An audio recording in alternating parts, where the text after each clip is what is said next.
Ազգային ժողովի մեծարգո նախագահ, մեծարգո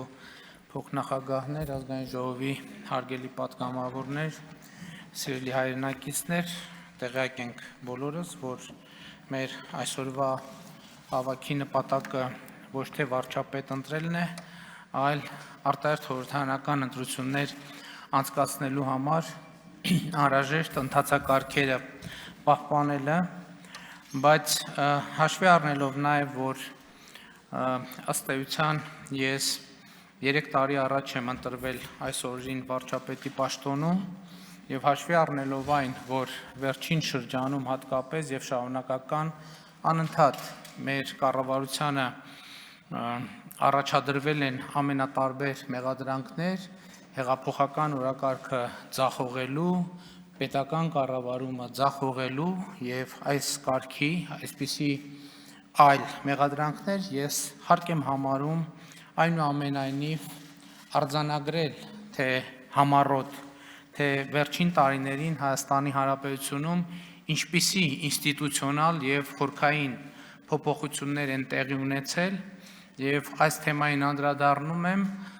նաեւ հաշվի առնելով, որ վերջին շրջանում, վերջին ամիսներին ըստ էության Ղարաբաղի 44-օրյա պատերազմի եւ բանակցային գործընթացի վերաբերյալ գրեթե ամեն ինչ ասվել է։ Ըստ էության, երբ մենք խոսում ենք ինստիտուցիոնալ բարեփոխումների, պետական կառավարման, հեղափոխական օրակարգի մասին, շատ դեպքերում մոռացվում է, որ դրանց իրական շահառուն մարդն է, քաղաքացին եւ սա այն դեպքերից է, երբ պիտի արձանագրեմ, որ վերնագրերը չեն արտացոլում իրականությանը, որովհետև Հայաստանի Հանրապետությունում իրոք տեղի են ունեցել խորքային բարեփոխումներ, սկսած տնտեսությունից, շարունակած արդարադատությունով եւ վերջացրած բնապահպանությամբ։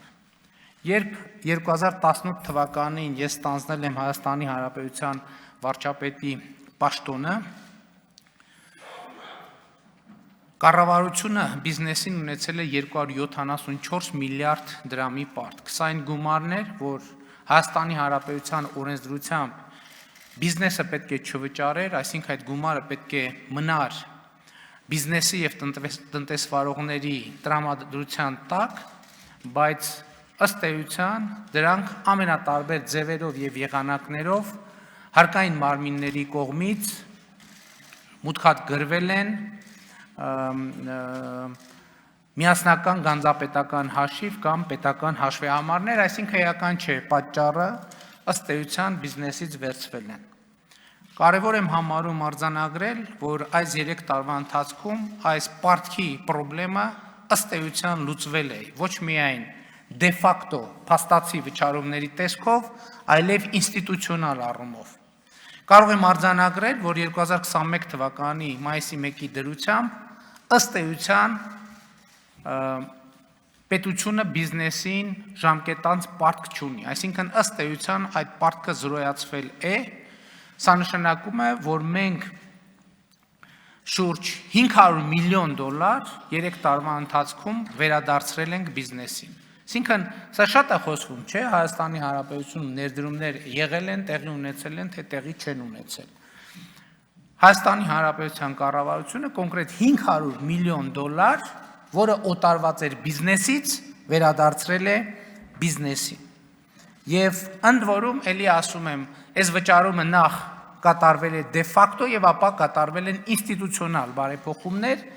եւ համաձայն այդ բարեփոխումների, եթե 2018 թվականի դրությամբ ավելացված արժեքի հարկի վերադարձման ժամկետ էր սահմանված 6 ամիս, որը միշտ չի, որ պահպանվում էր, մենք 2018-ից հեղափոխությունից անմիջապես հետո այս ժամկետը դարձրինք 3 ամիս, իսկ բոլորովին վերջերս դարձրինք 1 ամիս։ Այսինքն այսօր օրենսդրությամբ արձանագրված է, որ ավելացված արժեքի հարկի գծով կառավարությունը 1 ամսից ավելի իրավունք չունի պարտք լինել տնտեսվարողին։ Եթե կուզեք, այո, սա հեղափոխական փոփոխություն է Հայաստանի Հանրապետության տնտեսության համար։ Շատ կարևոր եմ համարում արձանագրել այն ինստիտուցիոնալ փոփոխությունը, որ մենք արինք եկամտային հարկի ասպարեզում եւ արձանագրենք, թե դա ինչպիսի արդյունքներ բերեց։ 2018 թվականի դրությամբ մենք ունեինք երաստիճան եկամտային հարկ 36%, 28% եւ 23%։ Մենք շատ արագ Հայաստանի Հանրապետությունում սահմանեցինք համահարթ եկամտահարկ 23% եւ օրենսդրության մեջ արձանագրեցինք, որ ամեն տարի եկամտային հարկը 1%-ով կիջնի եւ արդյունքում 2023 թվականի հունվարի 1-ից կլինի 20% համահարթ եկամտահարկ։ Միևնույն ժամանակ մենք շահութահարկի դրույքաչափը իջեցրինք եւ 20%-ից դարձրեցինք 18%։ Բայց շատ կարեւոր է, թե ինչ ունեցանք այս վերնագրի ներքո։ Մենք ունենք հետեւյալ արդյունքը եւ ըստ էության մենք ինստիտուցիոնալ առումով լուծեցինք եւ այդ process-ը շարունակվում է ստվերային աշխատատեղերի, ստվերային աշխատավարձերի խնդիրը եւ 2021 թվականի մարտին 2018 թվականի մարտի դրությամբ մենք երկրում ունենք 85,038-ով ավել աշխատատեղ։ Սրանք այն աշխատատեղերն են, որոնք կոնկրետ աշխատավարձ են ստանում, որովհետև մենք ունենք նաև զրոյական աշխատավարձով աշխատատեղեր, որոնք ֆորմալ արձանագրվում են, բայց ես խոսում եմ միայն աշխատավարձ վճարող աշխատատեղերի մասին, 85,000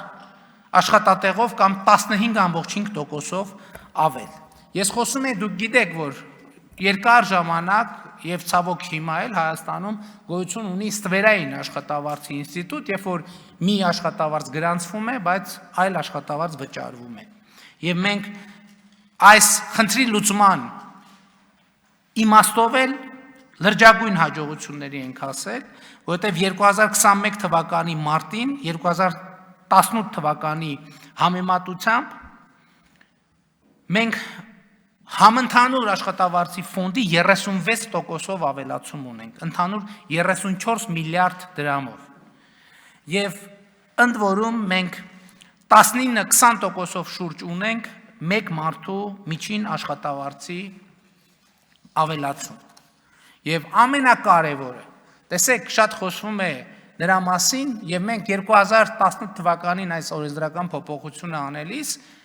ասում էինք, որ կտեսնեք, որ կգա ժամանակը, որ մենք ավելի քիչ հարկային դրույքաչափով, այսինքն ավելի ցածր դրույքով ավելի շատ հարկ կվճարենք։ Եվ դա այսօր իրականություն է, որովհետև ավելի քիչ հարկային դրույքաչափով 2021 թվականի մարտին 2018 թվականի համեմատ 4 միլիարդով ավելի շատ եկամտային հարկի հավաքագրում է իրականացվել։ Սա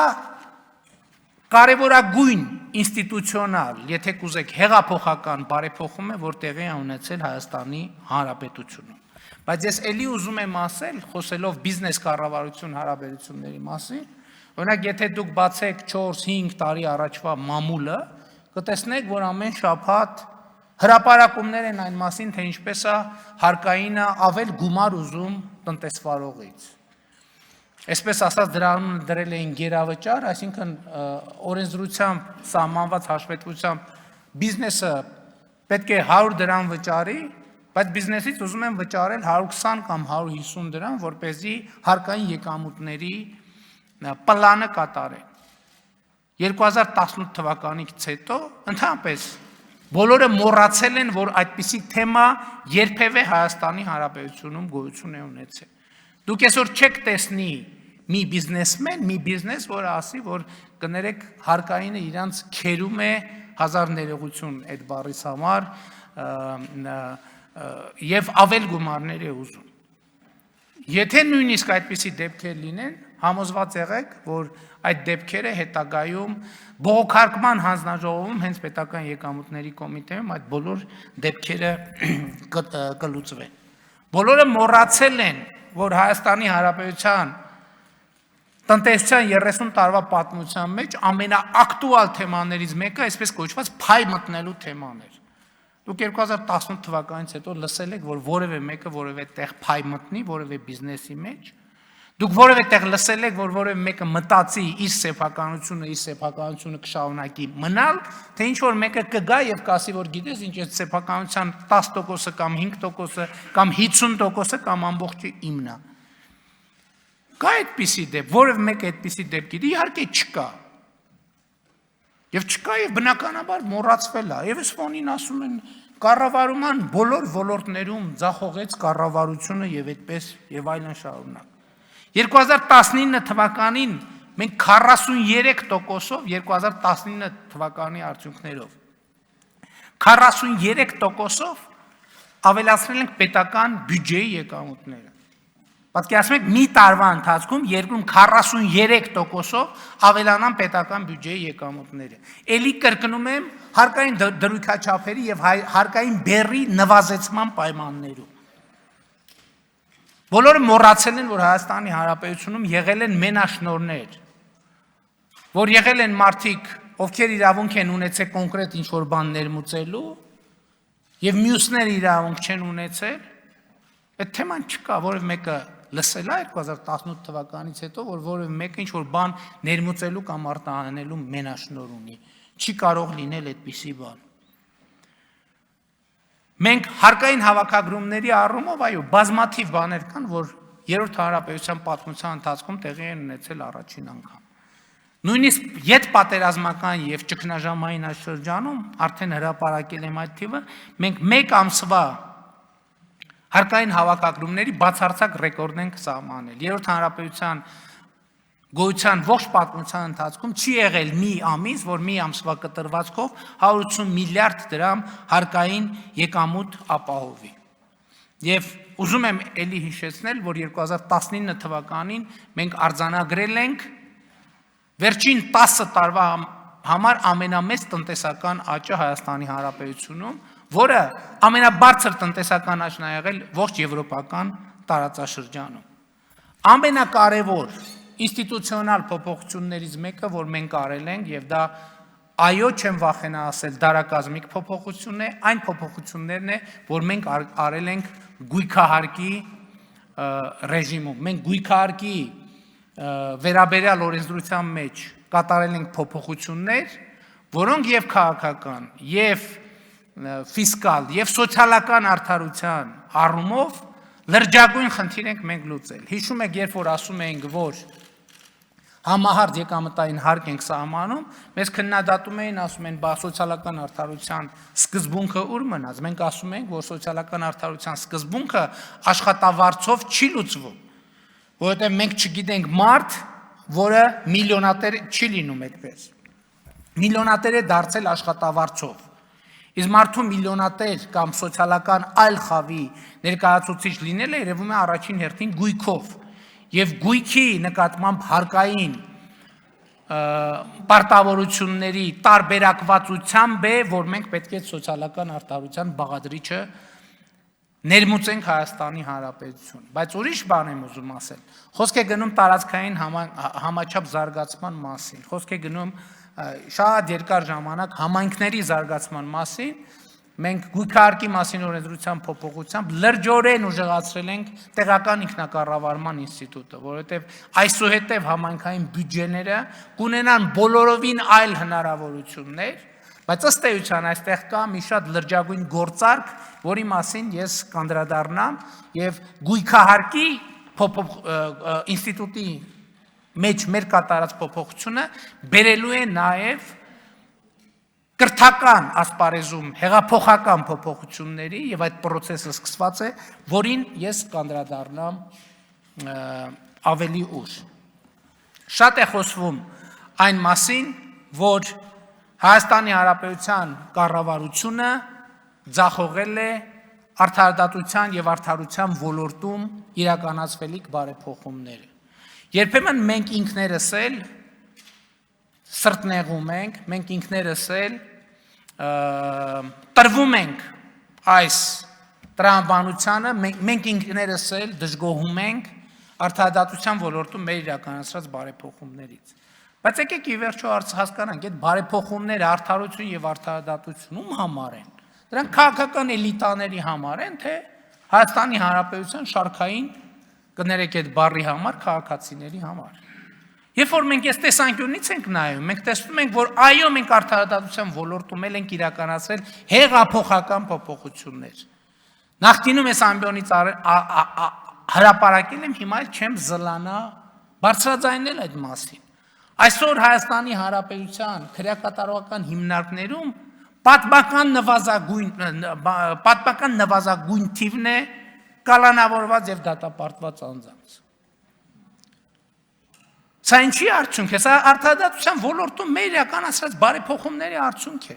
որտեղ այսօր դատարանները այլևս նախաքննության մարմինների կցորդը չեն։ Բա այս մարդկային ճակատագրեր են, բայց հազարավոր հայրերը, որ այսօր իրենց երեխաների կողքին են։ Էսա կարևոր, թե կարևոր է այն, ինչա մտածում քաղաքական էլիտան, իշխանությունը եւ ընդդիմությունը դատաիրավական համակարգի մասին։ Եվ ես կարծում եմ, որ այո, մենք այսօր հասել ենք ամենակարևոր փոփոխությանը արդարադատության ոլորտում, ամենակարևոր փոփոխությանը, որը այո հեղափոխական փոփոխության։ Մենք վստահ կարող ենք ասել, որ այսօր Հայաստանի Հանրապետության քրեակատարողական հիմնարկներում անմեղ մարդ չկա։ Հայաստանի Հանրապետության արդարադատության ոլորտի մեծագույն խնդրեմ միշտ եղել է այն,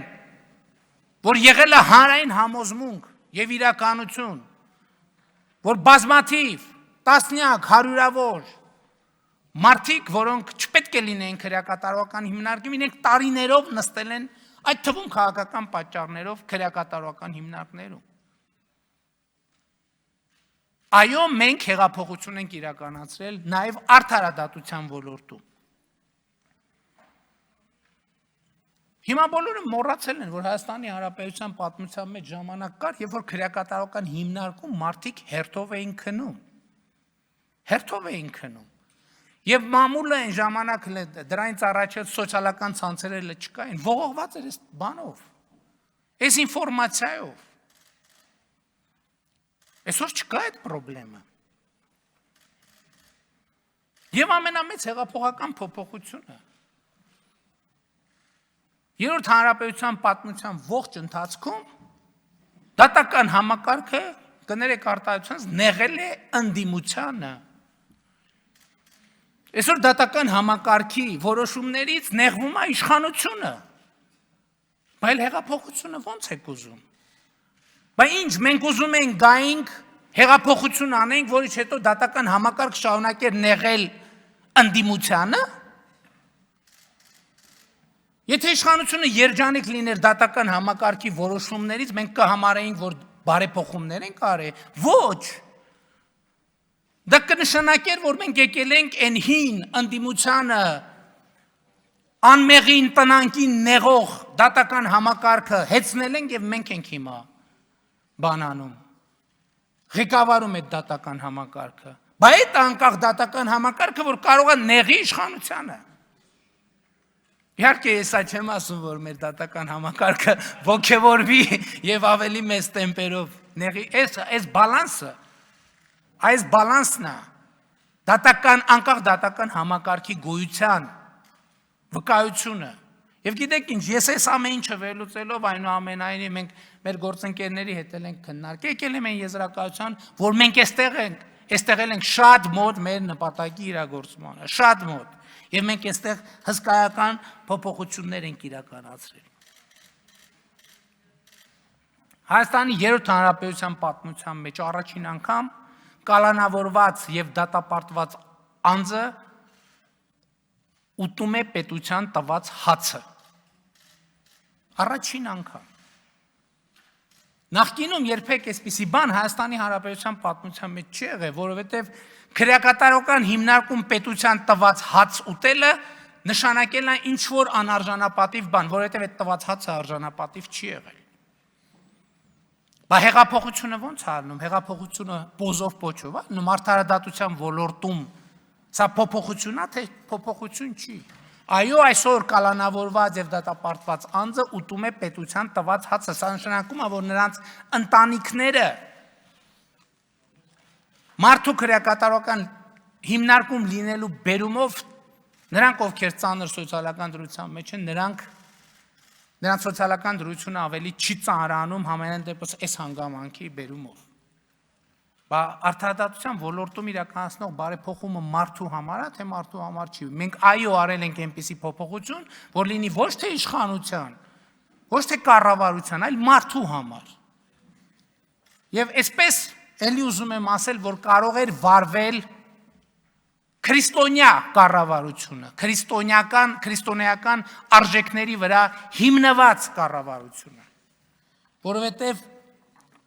ես երեք հիշեցի Գեղարքոնիքի մարզում, այսօր էլ եմ ուզում հիշել Մատթեոսի ավետարանի 25-րդ գլխի հայտնի առակը։ Մեջբերում եմ, որովհետև սովեցի և դուք ինձ սնունդ տվեցիք, ծարավեցի և խմեցրիք ինձ, բանտի մեջ էիք և ինձ մոտ եկաք։ Այսօր Հայաստանի Հանրապետության կառավարությունը ամեն օր այցելում է, որպես քրիստոնեական արժեքների վրա հիմնված կառավարություն, ամեն օր այցելում է իր բանտարկյալին։ Երբ նրանք սոված են, նրանց հաց է տալիս։ Երբ նրանք ծարավ են, նրանց ջուր է տալիս։ Եվ քրիստոնեությունը ու քրիստոնեական արժեքները ճոռոմաբանությունը չեն։ Փող հավաքել և վերաբաշխելը չեն։ Քրիստոնեությունը և քրիստոնեական արժեքը վերաբերմունքն է մարդու նկատմամբ։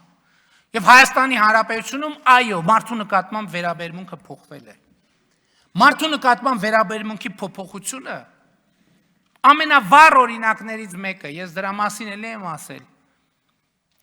Ձորի մարզի Զառիթափ համայնքում կա Խնձորուտ բնակավայր։ Խնձորուտ և Ազնաբերդ համայնքներ։ Այս երկու համայնքներում իրար հետ ապրում է 650 մարդ, 650 մարդ։ Եվ Հայաստանի Հանրապետության կառավարությունը 2 միլիոն 300,000 դոլար է ծախսել, որպեսզի այդ գյուղեր տանող 14 կիլոմետրանոց ճանապարհը կապիտալ վերանորոգի։ Ես եղել եմ գյուղի, այս գյուղի Խնձորուտ գյուղի ամենավերջին տան, մինչև ամենավերջին տան դարպասի առաջը ամենաբարձր որակի ասֆալտ է արած։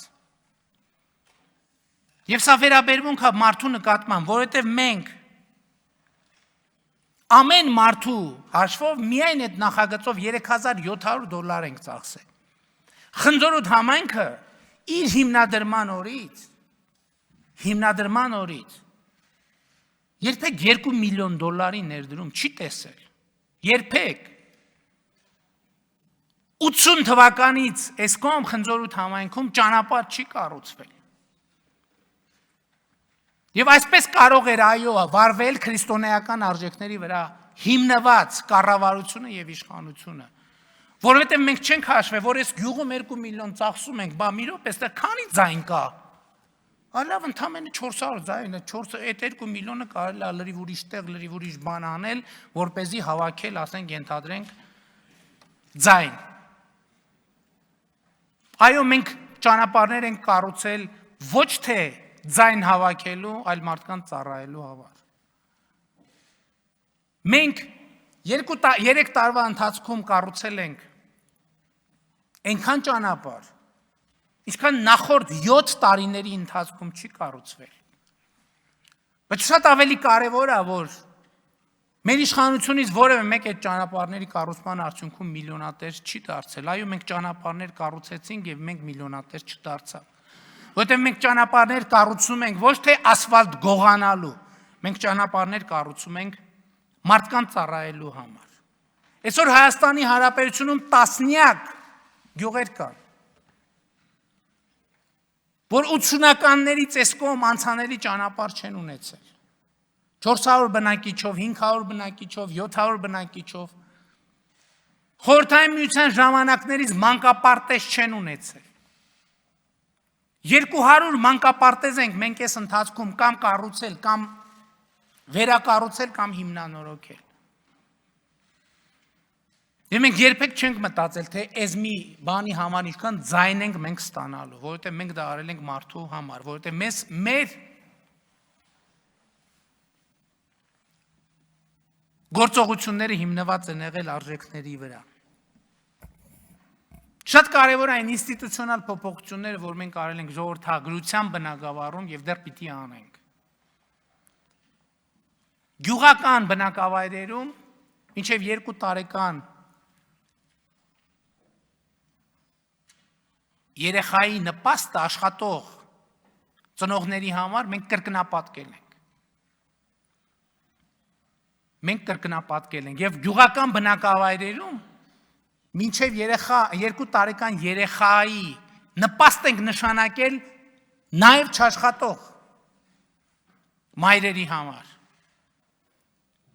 Ու մենք չենք հաշվել, քանի ձայն ենք ստանալու սրա արդյունքում, որովհետև մենք ձայնի համար չենք արել, մարդու համար ենք արել։ Առաջին երեխայի նպաստը 6 անգամ ավելացնել ենք, երկրորդ երեխայի ծննդյան օգնությունը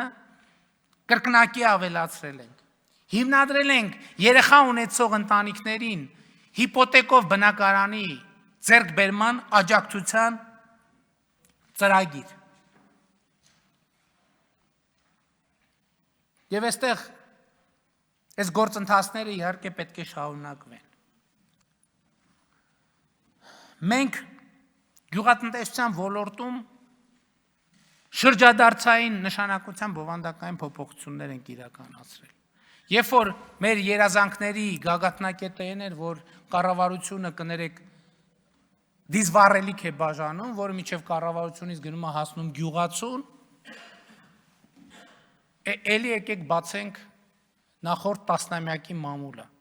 Հարյուրավոր հրապարակումներ կտեսնեք, թե ինչպես կառավարությունը, չգիտեմ, քանի միլիարդ ծախսեց գյուղացիներին դիզվառելիք տալու համար, բայց այդ դիզվառելիքը չհասավ գյուղացուն։ Մենք լրիվ ուրիշ փիլիսոփայություն ենք մտցրել, մենք ասել ենք հարգելի գյուղացիներ, մենք ուզում ենք ձեզ աջակցել, որպեսզի գյուղատնտեսությամբ զբաղվելը ոչ թե տառապանք չարչարանք լինի, այլ լինի արժանապատիվ եւ զարգացում բերող աշխատանք։ Հայաստանի պատմության մեջ առաջին անգամ մենք գյուղացուն ասել ենք այս զարգացման ծրագրերով խելացի անասնագոմեր կառուցեք եւ մենք ձեր ծախսած գումարի 50%-ը ձեզ հետ կտանք։ Կաթիլային ռոռոքում անցկացրեք մենք ձեր ծախսած գումարի 50% կամ տոկոսները տարբեր են ըստ ծրագրերի։ 25-ից մինչև 70% սահմանամերձ գյուղերում մենք ծրագիրը զարգացման ծրագիր ենք ներդրում գյուղացու համար, եւ երբ որ գյուղացին մտնում այդ զարգացման տրամաբանության հետ, մենք իր ծախսած գումարի միջև 70%-ը վերադարձնում ենք։ Եվ այս ծրագիրը փառք Աստծո շատ դժվարությամբ, գիտեք, այս կարգի փոփոխությունները ինչ դժվար են առաջ գնում, բայց վերջապես սկսելա տեղից պոկտվել, եւ այս պայդրությամբ քիչ է, բայց եթե հաշվենք զրոյական կետից հսկայական 580 միլիոն դրամից ավել, այս պայդրությամբ մենք գյուղացիներին իրենց ծախսած գումարը վերադարձրել ենք։ Սա բացարձակ առումով քիչ է, բայց ստարտի առումով դա բավականին լավ մեկնարկային կետ է։ Այո, մենք մարդու նկատմամբ վերաբերմունքը փոխել է կառավարությունը, իր վերաբերմունքը, կառավարության վերաբերմունքը։ Մենք ներդրել ենք մինչև 18 տարեկան երեխաների հիվանդանոցային ծառայությունները ամբողջովին իրականացնում ենք պետական պատվերի հաշվին։ Եվ իրականացնում ենք պետական պատվերի հաշվին, այստեղ իմիջայլոց ասեմ, միայն սենտիմենտի հարց չի, որովհետև մենք տեսնում ենք, որ մեր 18 տարեկան երեխաները Մեր 18 տարեկան երեխաների 50 եւ ավելի տոկոս առողջական լրջագույն խնդիրներ ունի։ Լրջագույն խնդիրներ ունի։ Շատ չեմ կարող մանրամասնել։ Եվ մենք հասկացել ենք, որ այս խնդիրը պետք է լուծենք։ Ընդ որում, սա կապված է նաեւ կրթության հետ, ֆիզկուլտուրայի եւ սպորտի հետ։ Մենք միայն 2018-20 թվականներին 2 տարվա ընթացքում Հանրակրթության դպրոցների եւ մարզադպրոցների մարզագույքի ձեռքբերման նպատակով 523 միլիոն դրամի հատկացում ենք արել այն պայմաններում եւ 2012-ից 18 թվական այդ նպատակների համար ընդամենը 420 միլիոն դրամ է ծախսել։ Այո, եւ սա փոփոխություն է մարդու նկատմամբ։ Մենք ժամկետային զինծառայողների ծնողներին ներգրավել ենք պետական պատվերով բժշկական ծառայությունների իրականացման ծրագրի մեջ։ Այո, սա մարդու նկատմամբ եւ զինվորի նկատմամբ վերաբերմունքի փոփոխություն է։ Բանակի փոփոխությունների մասին շատ ենք խոսել, ես այսօր այդ թեմայով չեմ խոսի։ Մանկատան սաները 2003 թվականից Հայաստանի Հանրապետություն կառավարություն ունեցել է պարտավորություն, որ մանկատան սաների համար պետք է բնակարան ձեռք բերվի։ 2003 թվականից մինչև մի այդ պարտավորությունները կատարված չեն եղել մինչև 2019 թվականը, որովհետև մանկատան սաները ոչ ընտրությունների ցուցակ են կազմում, ոչ էլ իրանց ձայները առանձնապես մեծ են։ Մենք այդ պարտավորությունները ստանձնել ենք եւ կատարել ենք։ Ադրբեջանից փախստականի կարգավիճակ ստացած մեր քաղաքացիների բնակարանային խնդիրները տասնամյակներով չեն լուծվել։ Մենք ստանձնել ենք դա եւ իրականացրել ենք։ Զինթոշակառուներին բնակարանով ապահովելու խնդիրը խոսքը նրանց մասին է, ում նկատմամբ պետության պարտավորությունները արձանագրված են եղել։ Չեն լուծվել տասնամյակով։ Կառավարությունը 8 միլիարդ դրամ է հատկացրել այս ծրագիրը իրականացնելու համար։ Ես չեմ վախենա ասեմ, որ այս ամենի արդյունքում մենք հեղափոխական նշանակության փոփոխություններ ենք մեկնարկել, ստարտը տվել կրթության բնագավառում։ Այն ծրագիրը, որ հիմա արդեն սկսել է ուսուցիչների աշխատավարձի բարձրացման ծրագիրը, անխուսափելիորեն բերելու է նրան, որ ուսուցչի աշխատանքը լինի հեղինակավոր ոչ միայն վերնագրային կամ կենացի մակարդակում, այլև աշխատանքի պայմանների եւ աշխատավարձի իմաստով։ Եվ սա մեզ հնարավորություն է տալու, որ մենք համոզվենք, որ 2 տարի, 3 տարի, 4 տարի հետո դասասենյակ մտնող յուրաքանչյուր ուսուցիչ համապատասխանում այն չափանիշներին, որ մենք համոզված լինենք, որ մեր երեխաները ստանում են պատշաճ կրթություն։ Ես գույքահարկի մասին ասի, մենք այսօր արդեն գույքահարկի փոփոխություններից հետո Հանրապետության մարզերում մանկապարտեզների եւ նախակրթարանների զանգվածային կառուցման ծրագիր ենք իրականացնում։ Հարց կծագի, ինչ կապ ունի դա գույքահարկի հետ։ Մեր պայմանը հետևյալն է, մենք համայնքներին ասում ենք, հարգելիներս, մենք նախակրթարան մանկապարտեզը կառուցում ենք պայմանով, որ դուք հետագա ֆինանսավորում, այսինքն դաստիարակ ուսուցիչների աշխատավարձերը, սպասարկման ծախսերը, կոմունալ վճարները ամբողջությամբ հոգալու եք։ Նախկինում համայնքները ասում են, գիտեք ինչ, մենք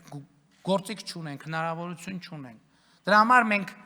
ներդրեցինք գույքահարկի նոր համակարգ, ասենք, ես էլ ձեզ գործիք, ես էլ ձեզ հնարավորություն։ Եվ սա մեզ հնարավորություն է տալու, որպեսզի մենք դեռևս 2018 թվականի ինչի համար ենք այս ամեն ինչը արել։ Որտեվ 2018 թվականի նախընտրական ծրագրում իմ քայլը դաշինք ասել է, որ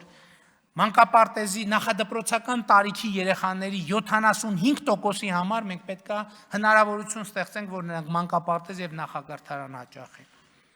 Եվ գույքահարկի մասին փոփոխությունը, համակարգի փոփոխությունը, որը այդքան քննադատվեց, այդ թվում այս ծրագիրը իրագործելու համար է արվում, եւ դա անպայման պիտի իրագործվի։ Եվ շատ կարևոր է արձանագրել, որ մենք ուրիշ բովանդակային փոփոխություն ենք բերում նաեւ այստեղ։ Այդ բովանդակային փոփոխության առանցքը հետեւյալն է, որ մենք ասում ենք մանկապարտեզը տեղ չի, որտեղ ծնողը երեխային ուղակի թողնում է X ժամից մինչև Y ժամը։ Մանկապարտեզը տեղ է, որտեղ երեխան ստանում է կրթություն։ Երեխայի կրթությունը պետք է սկսվի մանկապարտեզից։ Եվ սա է հիմնական գործիքը, որով մենք պետք է երկարաժամկետ առումով հաղթահարենք աղքատությունը։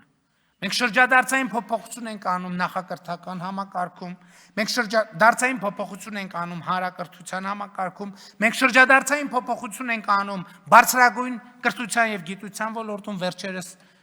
ընդունված եւ համադրական դատան ճանապարհված օրենքի բերումով։ Մենք շրջադարձային փոփոխություն ենք անում գիտության ոլորտում։ Ըստ էության անդադ բարձրացող այս հարցը Երբ որ գիտեք, անդադ խոսք է գնում գիտության ֆինանսավորման ավելացման մասին։ Մեր կառավարության դիրքորոշումը միշտ եղել է հետևյալը, այո, միայն մի խնդրանք, ասեք այդ փողը ինչպես է ծախսվելու եւ ինչպես է դառնալու գիտական արդյունք։ Եվ շատ ուրախ եմ, որ մենք այս սկզբունքով, օրինակ շատ հետաքրքիր բան տեղի ունեցավ։ Այս սկզբունքով, այո, այս տարի 2.7 միլիարդ դրամով ավելացրեցինք գիտության ֆինանսավորումը եւ ըստ էության գործարկել ենք մի մեխանիզմ, որ մինչեւ 2025 թվականը գիտաշխատողների,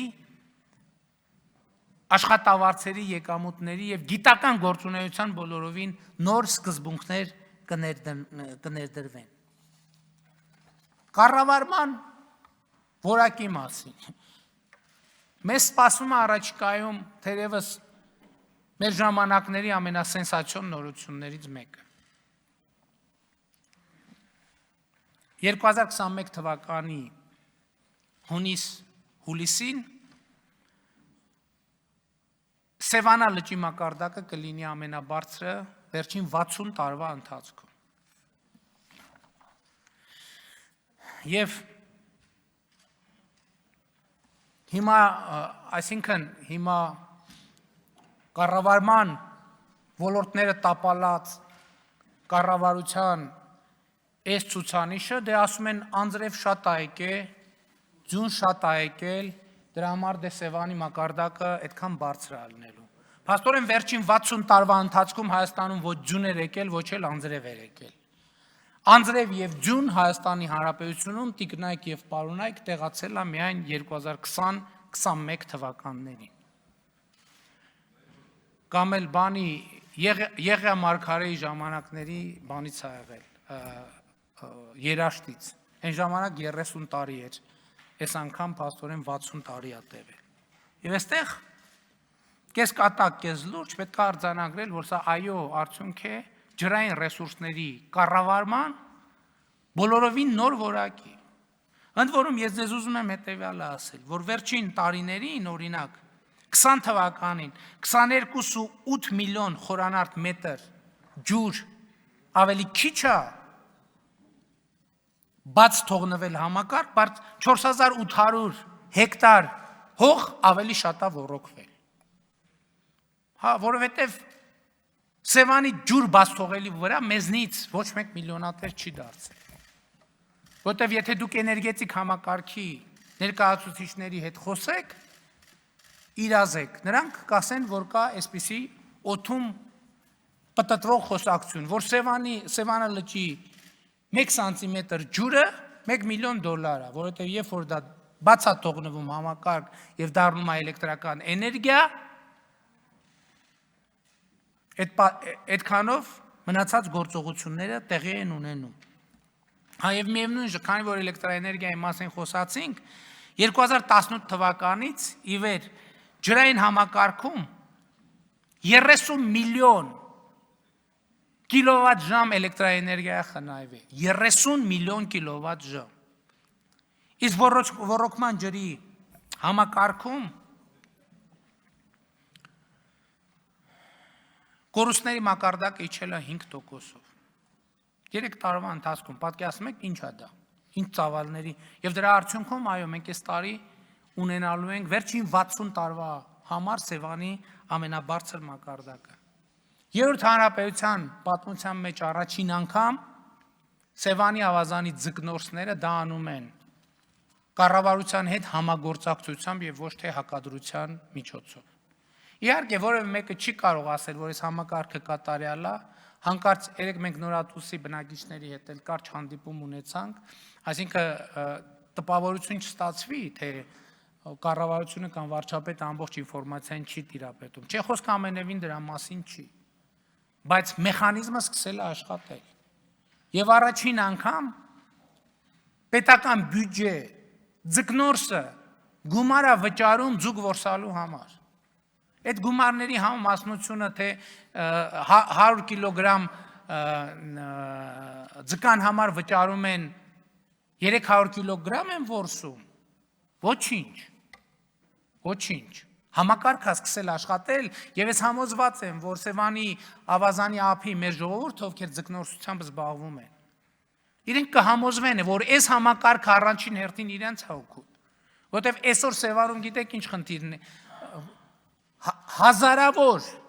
հազարավոր ցանցեր կան, որոնք չեն օգտագործվում եւ Սևանում ուղղակի անտեր վիճակում են եւ հսկայական ձկնապաշարները ոչնչացվում այդ լքված ցանցերի պատճառով։ Հաջորդ փուլում մենք այս գեներացված գումարները օգտագործելու ենք, որպեսզի Սևանը մաքրենք այդպիսի թափոններից, որի արդյունքում ով է շահելու։ Էլի Սևանի ավազանի մեր ձկնորսներն են շահելու, որովհետև հիմա ձուկը այդ ցանցերի մեջ ընկնում է, բայց իրան դուրս չեն բերում, սատկում է եւ նեղում է, իր հերթին վատացնելով Սևանի էկոլոգիական վիճակը։ Մենք անընդհատ ասում ենք, որ Սևանի կանաչելու հետ իհարկե այդ գործոնները կան, ջերմաստիճանի բարձրացումը, կողակի պոպուլյացիայի շատ նվազ, բայց այս նեղման այս process-ը, ինչքան դուրս է բերվում ձուկ, այնքան ամեն տարի նեղում է Սևանա լճում եւ վատթարացնելով Սևանա լճի վիճակը։ Եվ մենք ոչ թե հիմա ձկնորսների հետ, ոչ թե հակադրության մեջ ենք, այլ համագործակցության մեջ ենք։ Եվ այս համագործակցությունը մենք պետք է տանենք միջև վերջ, որովհետև մարդիկ ի վերջո պիտի փառք Աստծո։ Իրանք տեսնում են, որ ոչ մեկ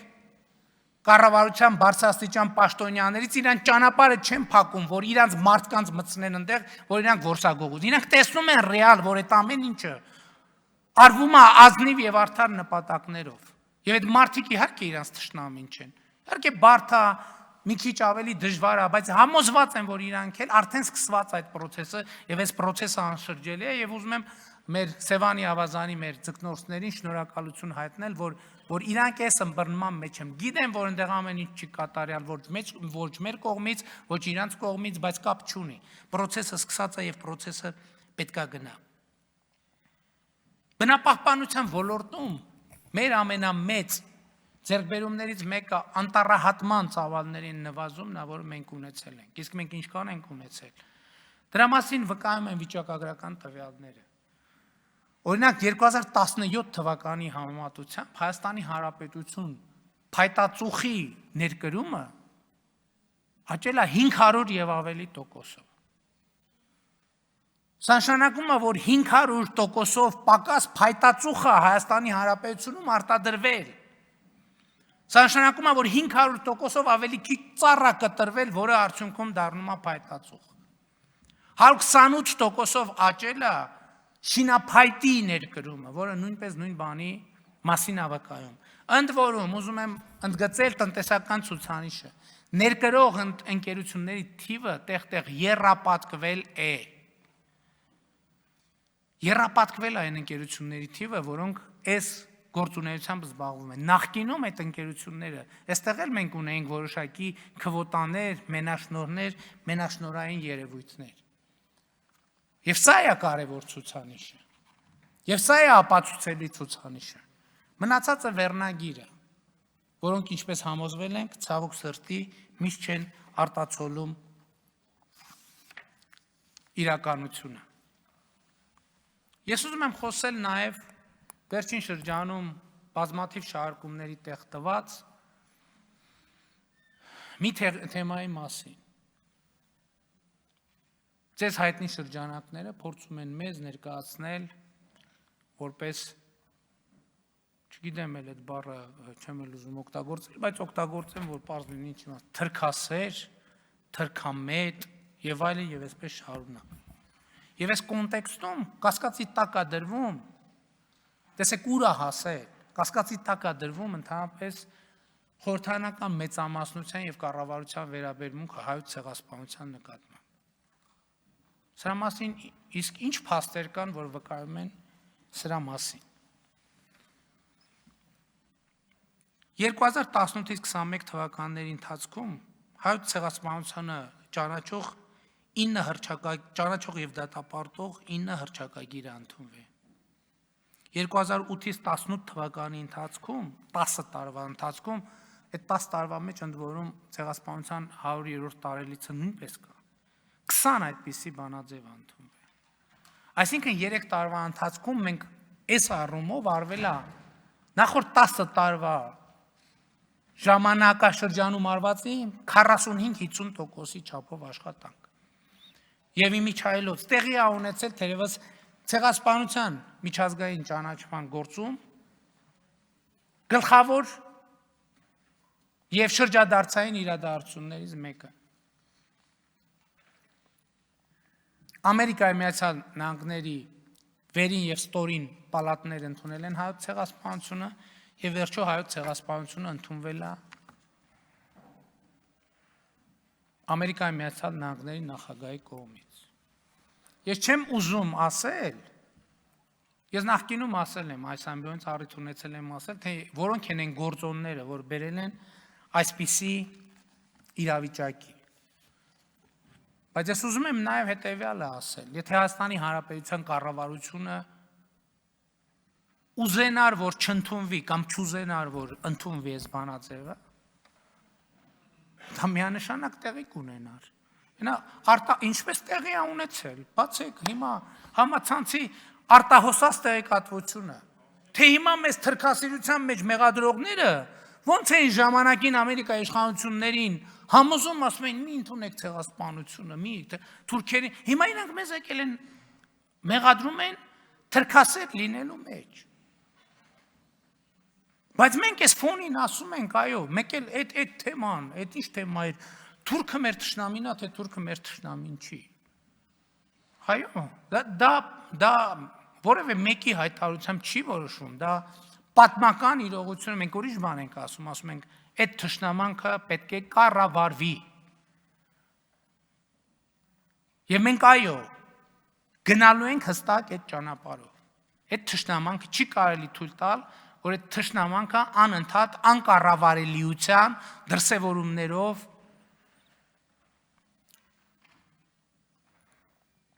արտահայտվի։ Այո, թշնամանքը պետք է կառավարվի։ Եվ ես ուրախ եմ, որ այս թեման էլ վերնագրերի մակարդակում չի։ Ես երեք Գեղարքոնիքի մարզի գյուղերում այս թեմաներով խոսել եմ եւ ստացել եմ մարդկանց արձագանքը։ Եվ ավելի վստահ եմ ասում, որ այո, այդ թշնամանքը պետք է կառավարվի։ Այդքան քննադատված Թավիշի մասին։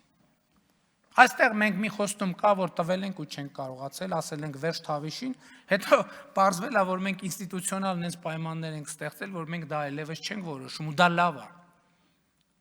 Ես խոսեցի արդեն դատական համակարգի վերաբերյալ։ Չնայած այստեղ սա թեմա է, որը բազմաթիվ շերտեր ունի, բայց ես ձեզ ուրիշ բան եմ ասում։ 2021 թվականին ետպատերազմյան շրջանում այդ Թավիշը մեզ փրկել է քաղաքացիական պատերազմից։ Սա իրողություն է, այդ որ մեզ մեղադրում են, ասում են կառավարման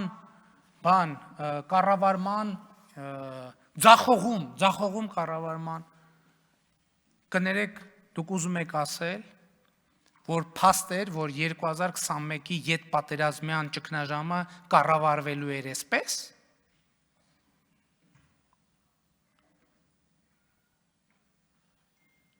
Ետպատերազմյան ճգնաժամը, դուք մի հատ տեսեք այսօր ինչ մթնոլորտ է հանրապետությունում, ինչ իրավիճակ է հանրապետությունում։ Այո, մենք թուքումուրել ենք կերել, հայհոյանքել ենք կերել, ամեն ինչ։ Բայց այսօր մենք ունենք այն ինչ որ ունենք։ Եվ դա ետպատերազմյան ճգնաժամի կառավարման շատ էական օրինակ է։ Ես էլ եմ ասում, շատ բաներ կա, որ մենք ընդունում ենք տենց սովորական։ Հասկանում եք, այդ աղետից հետո Հայաստանի Հանրապետությունը մի հատ գրակոտ չի ընչել։ Մի գրակոտ չի, դուք մենք հասկանում ենք սա ինչի մասին է խոսքը։ Եվ սա կարող է տեղի ունենար բոլոր ասպարեզներում կառավարումը ձախողած իշխանությունների պայմաններում։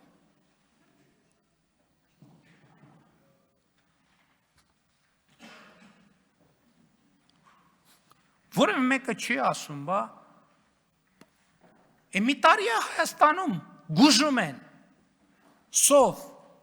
ֆինանսատնտեսական համակարգի կոլապս, տնտեսական փլուզում, ոչ մեկ հարց չի տալիս, բա այդ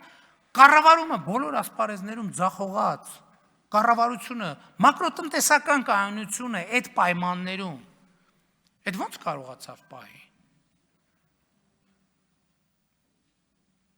Այսինքն սա հենց այդպես էլ պետք է տեղի ունենար։ Եկեք տեսնենք մեր մակրոտնտեսական կայունության հետ նախկինում հենց մեր պատմությունից ինչեր են տեղի ունեցել։ Ինչեր են տեղի ունեցել բոլորովին ուրիշ պայմաններում։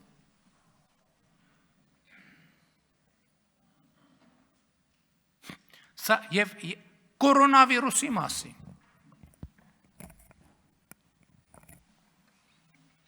Մեզ կներեք արտահայտությանս մորթում էին քորդանակով։ Մեր աչքն էին մտցնում կոնկրետ օրինակներ, այսօր չեն ուզում տեսնել այդ օրինակները։ Դե եկեք այն համեմատությունները, որ անում էիք 2010-20 թվականի մայիսին, հունիսին, հուլիսին, եկեք այսօր անեք, ինչի չեք անում այդ համեմատությունները։ Բացեք, ասեք, այդ տեսեք, թե ինչպես են կառավարում այս երկրներում կորոնավիրուսը, այ բոլոր ասպարեզներում կառավարումը ձախողած, այդ քննիչ հանձնաժողովը բան արեց, աշխատում է կորոնավիրուսի, բացահայտեց հանցավոր կառավարության եւ բանի ճգնաժամի կառավարման բանը, կոլապսը բացահայտել է, թե սա ասելու են ազգային ժողովը լուծարվեց, չհարցրեցինք, ամբողջ ոչինչ, հաջորդ ազգային ժողովում էլ, թող այդ նույն հանձնաժողովը աշխատի։ Հետաքրքիր է, ես փաստորեն մի ժամ կարող եմ խոսել վերջին 3 տարիներում Հայաստանում տեղի ունեցած ինստիտուցիոնալ փոփոխություններից եւ ժամանակը չհերիքի։ Բայց կա այն ինչ որ կա, ես փորձեմ ամփոփել։ Ես ուզում եմ խոսել քաղաքական փոփոխությունների մասին։ Հայաստանի Հանրապետությունում տեղի ունեցել քաղաքական բնույթի եւ բովանդակության լրջագույն փոփոխություններ, իհարկե դրանց մի մասը վերջերս դուք ընդունեցիք կուսակցությունների մասին նոր օրենք, որտեղ կուսակցական գործունեության իմաստով հեղափոխական նշանակության փոփոխություններ են տեղի ունեցել։ Պատկերացրեք Հայաստանի Հանրապետության օրենսդրությամբ սահմանված է, որ հերթական խորհրդանական ընտրությունների դեպքում համամասնական ցուցակները կուսակցության ձևավորվում են համաժողովի կամ համագումարի կողմից փակ գաղտնի քվեարկությամբ։ Այսինքն մենք սրանով ստեղծել ենք ինստիտուցիոնալ պայմաններ, որպեսզի կուսակցությունները լինեն կուսակցություն եւ ոչ թե սեփականություն։ Այո, սա շրջադարձային նշանակության ինստիտուցիոնալ փոփոխություն է։ Մենք այլ կարգի քաղաքական ինստիտուցիոնալ լրջագույն փոփոխություն ենք իրականացրել։ Երբ որ համայնքների ղեկավարների եւ ավագանու ընտրությունները պետք է իրականացվեն համամասնական ընտրակարգով, այսինքն կուսակցական ցուցակներով։ Հայաստանի Հանրապետությունում տասնամյակներով ընդդիմությունը երազել է այսպիսի փոփոխությունների մասին, բայց չեն տեղի ունեցել այդպիսի փոփոխություններ։ Բայց այսօր դա փաստ է, դա իրողություն է եւ բնականաբար այս թեմայի մասին ոչ մեկ չի խոսա, որտեղ այն ինչ որ արդեն մենք ունենք, համարվում է, որ այդպես էլ պետքա լիներ։ Եվ էլի շատ կարևոր փոփոխություն եւ ես ուրախ եմ, որ մենք այդ քաղաքական կամքը դրսևորել ենք։ Ի վերջո, առաջին անգամ Հայաստանի Հանրապետությունում խորհրդանական ընտրությունները տեղի են ունենալու լիարժեք համամասնական ընտրակարգով։ Այո, դա հեշտ փոփոխություն չէր, որովհետև դրա համար մանավանդ այս ժամանակաշրջանում անհրաժեշտ էր քաղաքական կամք, պատասխանատվություն եւ ես ուրախ եմ, որ մենք այդ քաղաքական փոփոխություններ իրականացնելու կամք դրսևորել ենք։ Բայց ես ուզում եմ խոսել մի թերևս ամենակարևոր քաղաքական փոփոխության մասին։ Այս վերջերս, երբ որ բնականաբար առաջիկայում խորհրդարանական ընտրություններ են, եւ հիմա շատ են տեղի ունենում այսինքն հարցումներ քաղաքացիների շրջանում, երբ որ նրանց հարցում են, թե դուք ում կընտրեք, որ քաղաքական ուժին կընտրեք, բնականաբար այդ պատասխաններում հնչում են ամենատարբեր պատասխաններ։ Բայց մեր գործընկերներից մեկը կամ մի քանիսը չասենք ում մասին է խոսքը, չնայած բոլորս հասկացանք, մի շատ կարևոր փաստի վրա հրավիրեց մեր ուշադրությունը։ Եվ այդ փաստը հետևյալն է, որ քաղաքացիները կարող են ասել, որ իրենք ընտրում են այս կուսակցությանը, իրենք ընտրում են ընդդիմությանը, իրենք ընտրելու են իշխանությանը եւ այլն։ Բայց քաղաքացիների մոտ չկա այլևս հարց։ Վերջո ով է որոշում, ով է ընտրություններում հաղթելու։ Սա շրջադարձային փոփոխություն է։ Եկեք գնանք համեմատենք այսօրվա եւ 5 տարի առաջվա այդ նույն կարգի հարցումները։ Դնենք եւ տեսնենք քաղաքացիները ինչ են։ 5 տարի առաջ քաղաքացին ասում էր, դե մենք ինչ ենք որոշում, լավ, ինչի մասին ես խոսում, մեկը ոնց է քվեարկենք, վերջում գրել ենք։ Այսօր դուք չեք գտնի Հայաստանի Հանրապետությունում քաղաքացի, ով ասում է ես ինչ եմ որոշում։ Որտեւ Հայաստանի Հանրապետության քաղաքացին գիտի, որ ինքը որոշում է։ Ինքը որոշում է։ Եվ սա մեր քաղաքական թիմի ամենամեծ առաքելությունն է եղել,